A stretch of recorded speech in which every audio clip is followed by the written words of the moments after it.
So hey guys, আসসালামু আলাইকুম, welcome back to another video. So guys, দেখতে পাচ্ছেন আমার সামনে এখনই বৃষ্টি আসবে, ঠিক আছে। সো দেখতে পাচ্ছেন চারদিকে মানে প্রচুর আর কি মেঘ জমেছে। আর আমি এখন আছি মাঠের মধ্যে, ঠিক আছে। তো দেখতে পাচ্ছেন আমার আর কি চারপাশে মাঠ, এদিকে আছে নদী, ঠিক আছে। তো এই নদীটা ওইদিকে চলে গেছে। আর আমি মানে এসেছি একটা জায়গায়, ঠিক আছে, আজকে অন্য একটা জায়গায়, মানে একটা নানির বাড়ি। তো এখানে একাই বেড়াতে চলে আসলাম, ঠিক আছে। আর আমি মানে যাচ্ছি একটু সামনে নদীটার কাছে, ঠিক আছে। সামনে এই যে দেখতে পাচ্ছেন এটা একটা ঘাট, ঠিক আছে। লোকগুলো এদিক দিয়ে যাওয়া আসি করে, ঠিক আছে। তো আমি এখানে আসলাম এখন। আর সামনে দেখতে পাচ্ছেন ওই যে নৌকো নিয়ে আসছে, দুটো লোক আছে, ঠিক আছে, মাছ ধরাধরি করছে ওরা।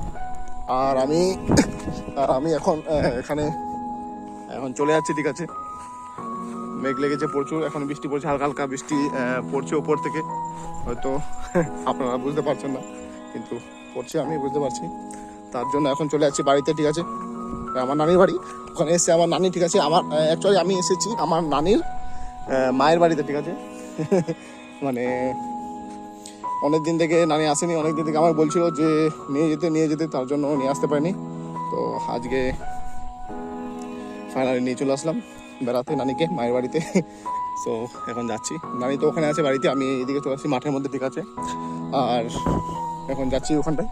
আর ওইদিকে দেখতে পাচ্ছেন গরু ছাগলগুলো নিয়ে যাচ্ছে এখন গ্রামের লোকেরা আর কি।